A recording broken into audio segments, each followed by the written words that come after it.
Well, there's a lot going on in the world right now, as you guys all know. And I'm not going to beat to death everything that's happening because you guys have probably heard every single angle. Some people defending Trump, some people going against Trump. We're here to talk about the United States chemical weapons program that is still being phased out 33 years later. Now, if you think about the implications of this, outside of the fact that the destruction of all these chemical weapons that I'm going to talk to you about tonight basically have to go somewhere. Many of them to the bottom of the ocean. We wonder why, the oceans are dying. We're going to read about this. I was shocked to find what I did. I'm going to read this article. I was shocked to see that this is even public knowledge. This is the United States Chemical Weapons Program. And as you can see, they began destroying them in 1985. That was 33 years ago. And here we are bombing a person that we suspect has chemical weapons. Now, they admit in some of these news headlines that the sarin gas is no longer there and that these are just chlorine gas facilities, which is completely illegal. Because if the sarin gas was there, when they got hit with a bomb, that would have killed additional people because the sarin gas would have been released. This is typical, the pot calling the kettle black is what we're dealing with here. Now, here's the history. We're going to go over a little bit of the history of the use of chemical weapons by the United States. And the one takeaway that you're going to get from this is that the United States has a diverse selection of chemical weapons, more diverse than Syria itself. The hypocrisy is just astounding. And they actually have been used by the United States. We're calling this man evil without even any proof that he did this. And on top of it, even if all things were equal and he did do it, which we pretty much know he didn't, then we are calling the kettle black, being the pot. The United States Chemical Weapons Program began in 1917 during World War I with the creation of the U.S. Army's Gas Service Section. Ended 73 years later in 1990. Now, what you're going to notice here is that the actual end date of the chemical weapons program goes past the date that they started destroying some of the chemical weapons. Now, this was recent history, you guys. This was the Gulf War right in here. So we were basically accusing Saddam Hussein of having weapons of mass destruction while our chemical program was still ongoing. I mean, is anybody awake? I mean, this is the kind of stuff that just drives me nuts. Now, I put the link to this in the description because there is a movement afoot to discredit everything that is talked about in Wikipedia articles. And all this is footnoted. So if you have questions or you doubt the information in the Wikipedia article, simply click on the footnotes. So I put a link in the description. Make sure we're still connected up here so that you guys could see what's going on. All right, let's take a look at this chemical weapons program. Destruction of stockpiled chemical weapons began in 1985 and is still ongoing. U.S. Army Medical Research Institute of Chemical Defense at Aberdeen Proving Ground continues to operate. So this is ongoing. So here's some of the history. The U.S. has participated in the formulations of the Hague Conventions, which banned chemical warfare, among other things, but the U.S. never joined the article which prohibited chemical weapons. Because if they had, they wouldn't be able to have chemical weapons. Now, many people will say, oh, this is a deterrent. The bottom line is if you're calling someone evil, and we've heard this many times from many presidents, heard it from Obama, heard it from Bush, heard it from now Trump, calling these people very evil for gassing and bombing their own people. You can't say that when you got them yourself. In World War One, the U.S. established its own chemical weapons research facility and produced its own chemical munitions. Produced 5,770 metric tons of these weapons, including 1,400 metric tons of phosgene, and 175 metric tons of mustard gas. So we got phosgene, we got mustard gas. Let's do a count here of how many different types of chemical weapons the United States has in its possession or had at one time. This is about 4% of the total chemical weapons produced for that war, and only just 1% of the era's most effective weapon, mustard gas. U.S. troops suffered less than 6% of gas casualties. U.S. also established the first gas regiment. So this is history going way back to World War One. During its time in France, the first gas regiment used phosgene in a number of attacks.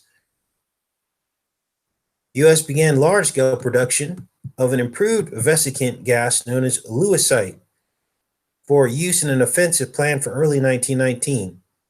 Lewisite was a major American contribution to the chemical weapon arsenal of World War One. So in World War One alone, the United States produced 3 different chemical weapons.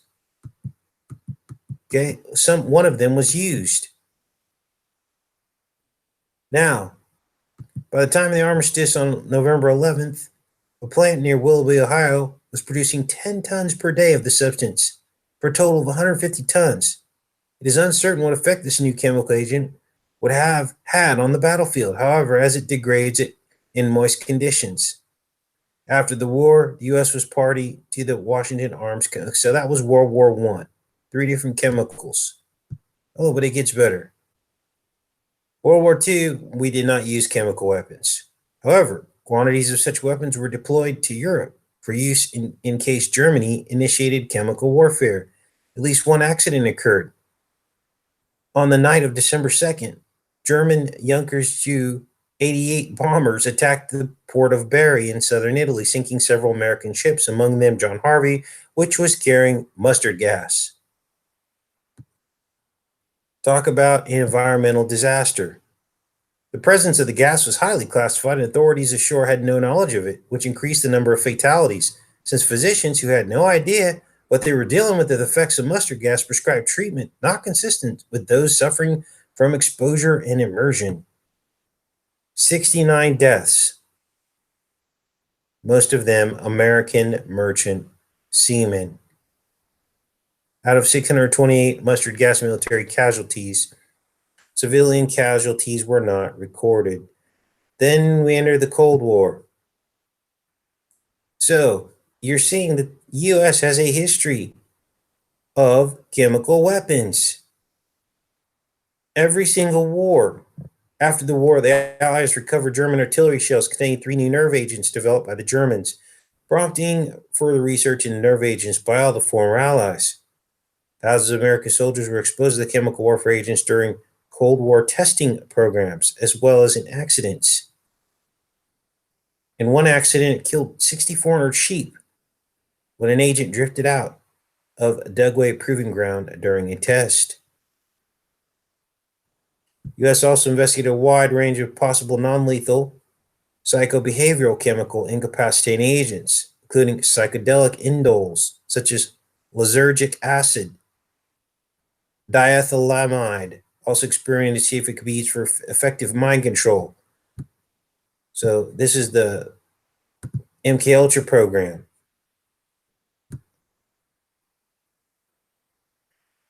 Then, all of a sudden, magically in 1969, President Nixon decides to renounce the first use of chemical weapons and renounced all methods of biological warfare.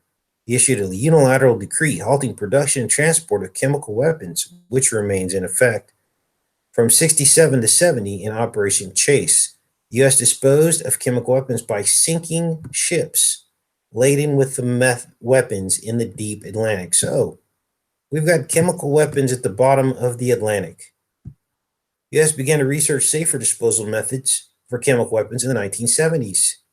You know, they claim to be shooting all this stuff off into space. They claim to have the ability to launch things out into space. Why not launch the chemical weapons out into deep space if there is a way to get out there? instead of spending all this money sending astronauts up to a space station, destroying several thousand tons of mustard gas by incineration at Rocky Mountain Arsenal. Okay, so at least they tried not to poison the ocean. So they incinerated this, which seems like that would be the best way to do it.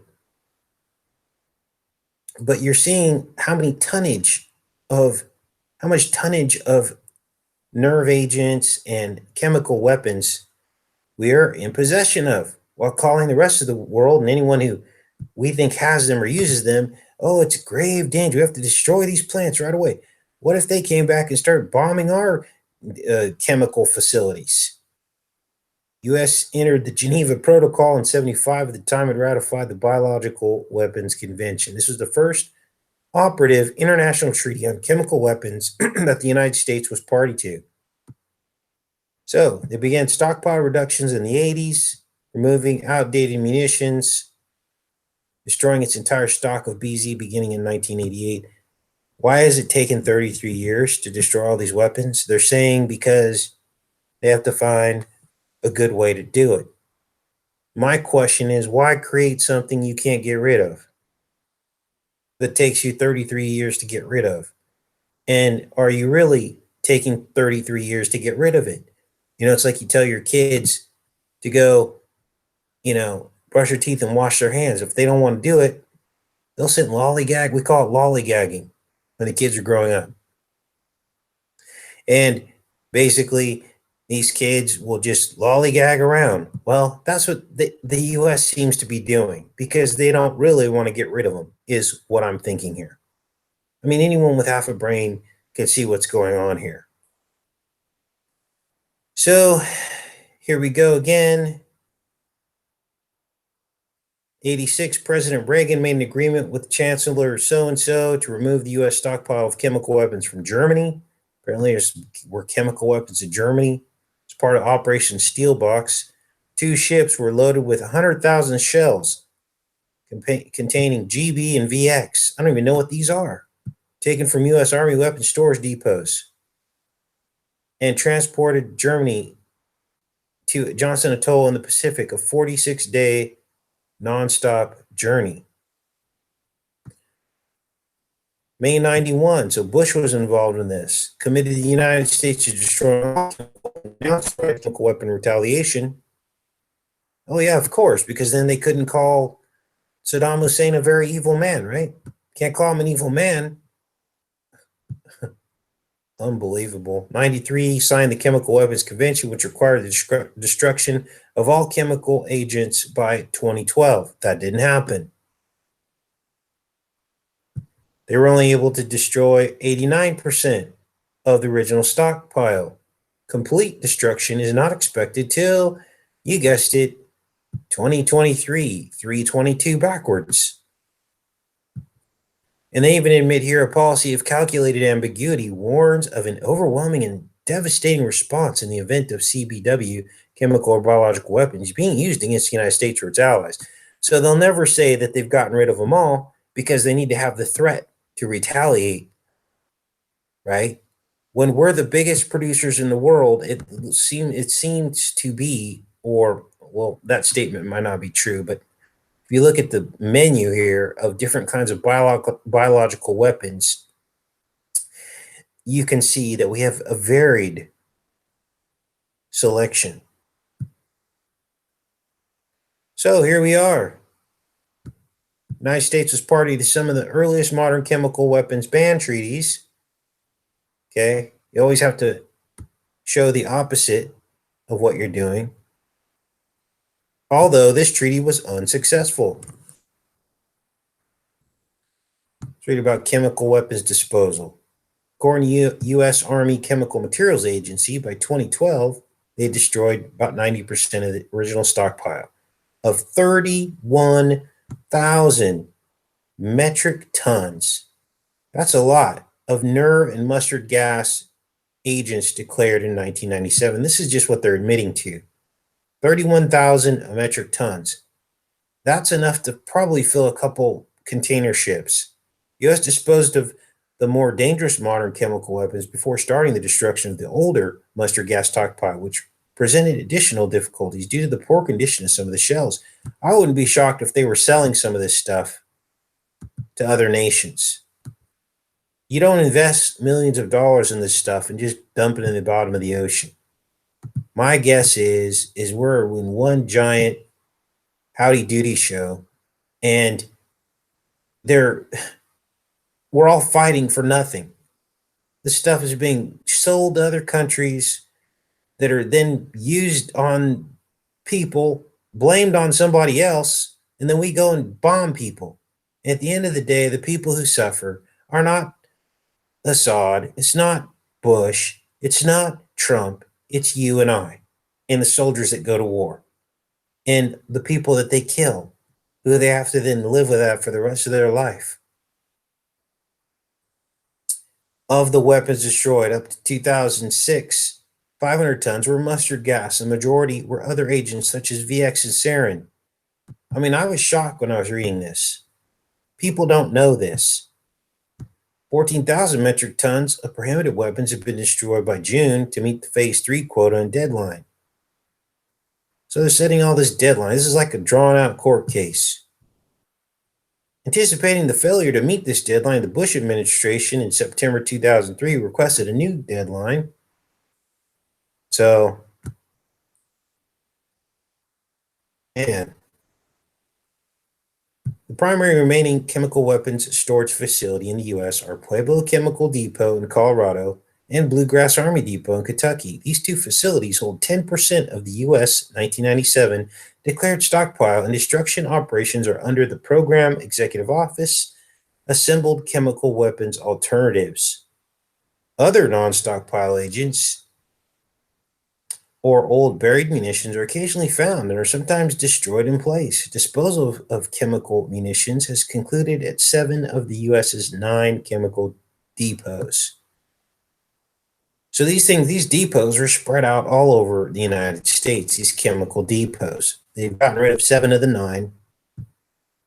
Pueblo and Bluegrass are constructing pilot plans to test novel methods of disposal. U.S. also uses mobile treatment systems to treat chemical test samples in individual shells without requiring transport from the artillery ranges and abandoned munitions depots where they are occasionally found. Can you imagine if you're a U.S. soldier and you're like, hey, what's in that bunker over there? Oh, that's where all of our mustard gas is. Get ready to get on the ship. You're going to Syria to bomb their mustard gas facilities. I mean, are you serious? Bluegrass is, so they're saying by 2023, all this is supposed to be gone.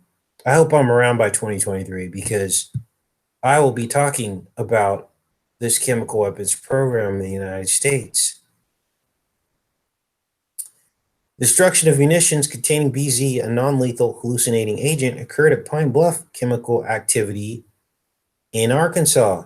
Hawthorne Army Depot, Nevada, destroyed all M686 chemical artillery shells and 458 metric tons of binary. Like, what are they doing with all this stuff? Are they really getting rid of it? Where is it going? That's my question. Now, I don't know the answer to that, but if we're funding terrorists in Syria to help overthrow the regime, you can imagine where some of this stuff might be going. So that's the story on the U.S. chemical weapons program. I just wanted to inform you guys because oftentimes we make decisions based out of emotion. And what we really need to do is take a look at some of the facts. And we had a very extensive chemical weapons program based on what I just read in the United States. I wonder if Britain has a chemical weapons program or France has a chemical weapons program. We'll have to look at that next. Anyway, I want to give some shout outs to all you guys in here. Appreciate you guys coming to the show tonight. See all of you guys in here. There's a lot of good live shows.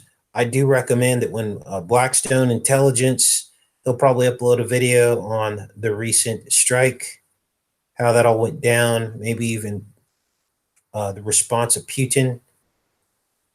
Something tells me they're all in on it. This is the divide and conquer, us against them.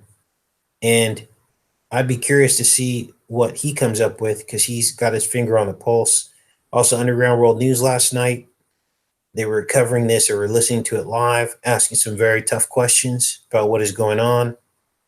And I just encourage you guys to stay on this, um, watch some of the shows, listen to all points of view, and from there, we'll just have to sit tight. I mean, this is crazy. Who knows what's going to happen next?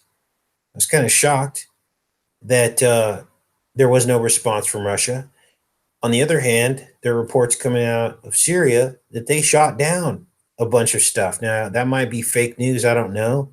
A lot of this is posturing. So the US isn't telling the whole story. They're just not going to. They're not going to show losses and things in bad light. And I'm sure that the other side may be doing the same thing. But at the end of the day, Syria is reporting that they shot down a bunch of missiles that came down, and the only ones that did get through were the ones that didn't matter. So, what is that all about? So, all right, so I'm in the chat here.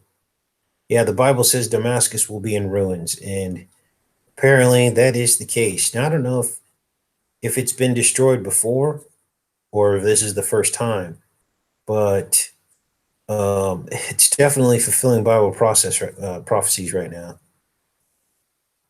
Chemical weapons we destroyed included rockets, landmines, rounds for big boat guns, says Renaissance. Yeah, Blackstone's great. Roy Potter, I think I'm subscribed to him too. Yes, Soul Rescue. Damascus will become a ruinous heap. The sad part is the people that are suffering. Now, I was shocked. I looked into like Syrian law. This is what no channels are talking about. So if you made it to the show this morning, abortion is illegal in Syria. I believe unless it is harming the mother. You got to ask yourself, who is really fighting for the children? Also, Syria got clear warning. Here, let me look up this law real quick. I don't want to get this wrong. Syria. Now, this doesn't constitute a judgment call. Some people will say, oh, it's because they don't have women's rights. It's all about your perspective, right? Where's the rights of the child? Induced abortion is generally illegal in the Syrian Arab Republic. Under the Penal Code 22 June 1949, a person who performs on a woman with her consent is subject to 3 years imprisonment. And even the woman is subject to fines or imprisonment. When I think about 1973 Roe v. Wade, and a certain number comes to mind, 58 million, it makes me sick to my stomach. Also, if Assad knew that this was going to happen, if he was such the evil man that he was, wouldn't he like put civilians in these places where the US he knew would bomb? I mean, think about all this. If you were an evil person, wouldn't you do that? Oh, Assad's not doing it. The rebels are doing it to fight the Syrian army. So that's what's going on. And I just can't even believe it sometimes what's going on in this world. I was shocked to hear France was involved, the UK, of course, they're allies of the US, but how easily these countries get on board. But there's all this stuff going on behind the scenes. You got all this political stuff. You've got people doing each other favors. It's all about money. People are bought, sold, okay? Controlled. Nations are controlled. They get obligated to get involved in this stuff. It's not about doing the right thing. It's about trying to basically control other nations. So that's what's going on with this. Yeah, shout outs to everybody in the chat. Ex-Con, there's Rebecca, I see Allie, Deb, Aaron, Wake Up, Sean. Yeah, I popped into Underground World News at the very end in the chat, but I didn't get to get on the show. I just woken up, and I look on my feed, and there's like almost 3,000 people watching Underground World News. I'm like, what the heck happened? Something happened. Then I just popped in and listened, and yeah, it was going down. I was like, this is nuts. Apparently, there's a lot of apparently France makes a lot of jets, fighter jets. But it's weird, like the fighter jets that France makes, they sell to countries that are against the United States. It's unbelievable. Let's look this up real quick. We're just in one big puppet show. France fighter jets. I was researching this. They sell like, actually, I think they sell French Air Force. I know they sell to Saudi Arabia. I think one was China.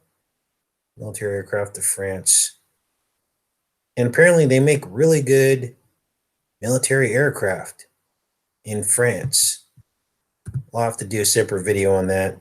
But that's what's going on with France. They make fighter jets, fighter aircraft. Let's see here.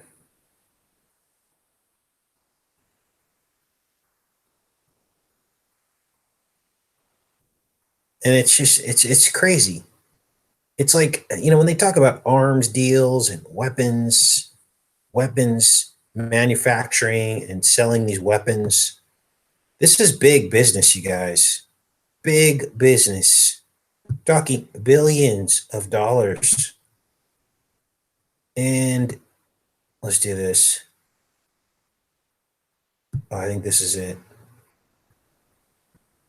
Delta Wing. Dassault Rafale. Okay, this is the French gust of wind. It means burst of fire. Dassault Rafale.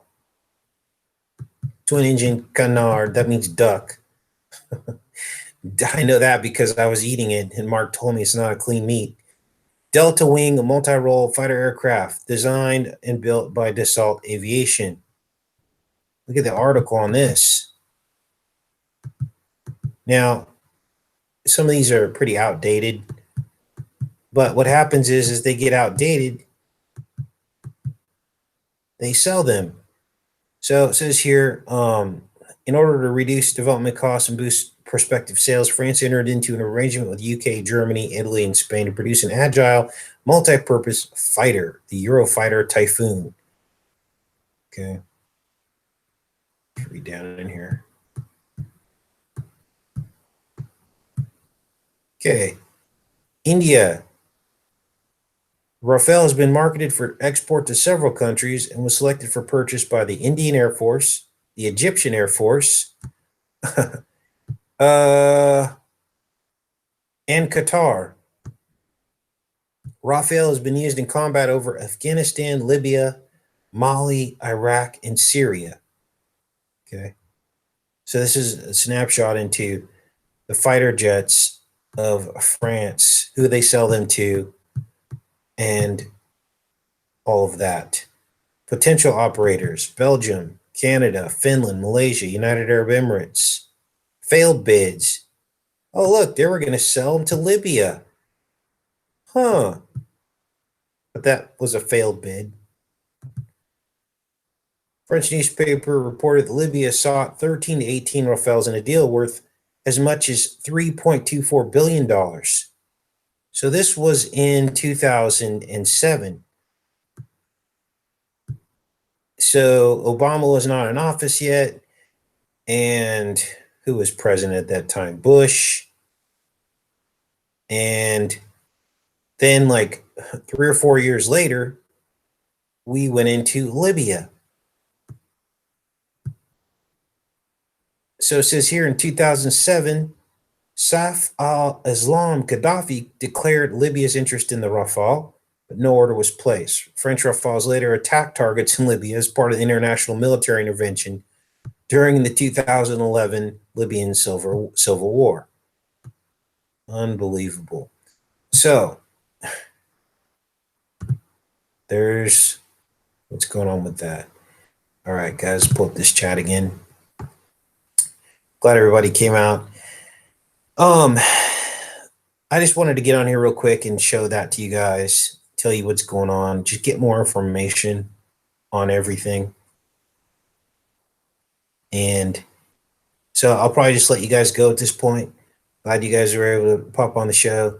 We'll go live again soon with some topics. I got a couple movies in the wings. This is the site I go to look at movies. So we'll check that out. I did try to watch Maze Runner, but it was so lame. I just stopped watching it. The sequels are never as good, right? Looks like a thriller called 10 by 10. Might have to check that out too. All right, guys, much love. Take care and be safe.